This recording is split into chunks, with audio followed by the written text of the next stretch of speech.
In the beginning was the Word, and the Word was with God, and the Word was God. The same was in the beginning with God. All things were made by him, and without him was not anything that was made. In him was life, and the life was the light of men. And the light shineth in the darkness, and the darkness comprehended it not. You know, I love metaphor and simile and just writing in general. I write a lot of fan fiction, but I love to just look at how words are put together and what they mean.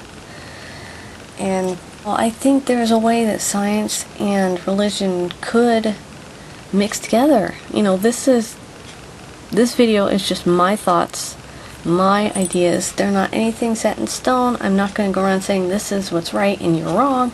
That's what causes so many wars. I think if we just agreed to disagree on things and just stop trying to pound our own ideals in other people, we'd get along better. But that's not what this is about. This is about the universe and religion.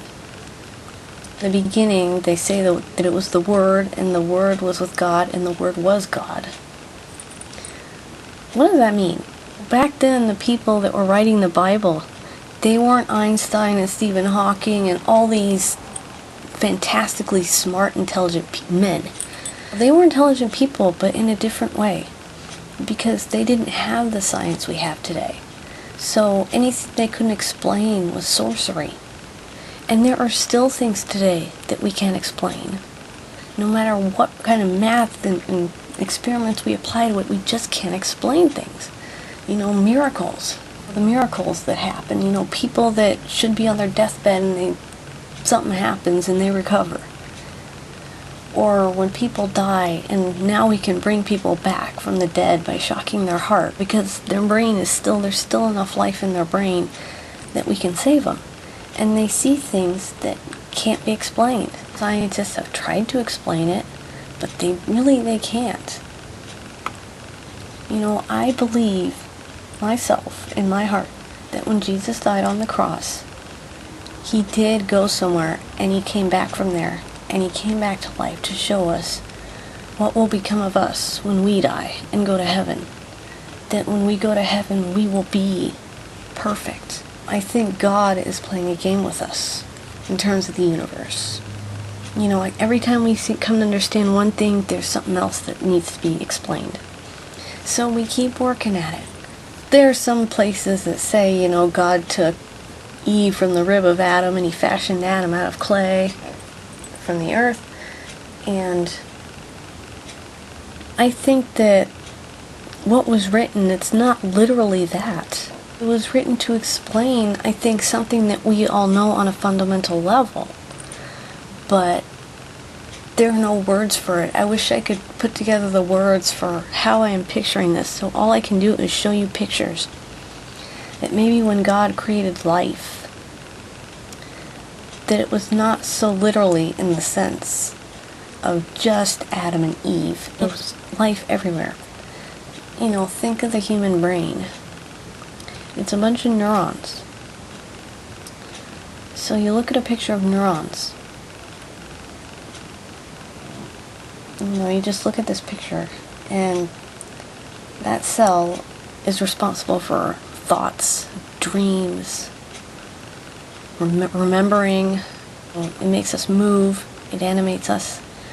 It keeps us alive. It tells us to breathe. It tells us to sleep. Reacts to things, all that, and it's all just little electrical impulses that go through that. And that's something microscopic. That's tiny. You can't see it just by looking at a brain. You have to get a really powerful microscope to see that. Now we go out to the universe, the cosmic web, as it's called. All those little lights are galaxies. Those aren't stars. Those are entire galaxies. Clusters of galaxies. That's the universe. That's what it looks like all over the universe. That's not just one place. It's everywhere. Every direction you go, you'll see that. If you were to, step out of the universe and take a picture of it, that's not possible because to go to the edge of the universe, you have to go to the edge of time. And that's not possible yet. But who knows? We may do it someday, maybe in a million years. Who knows? But when you take the cosmic web and you take a neuron and you put them together, look. I think God did that. And I think science did that. I think they both did it. Myself, personally, I think they both did it. It's just we cannot see where they are linked yet.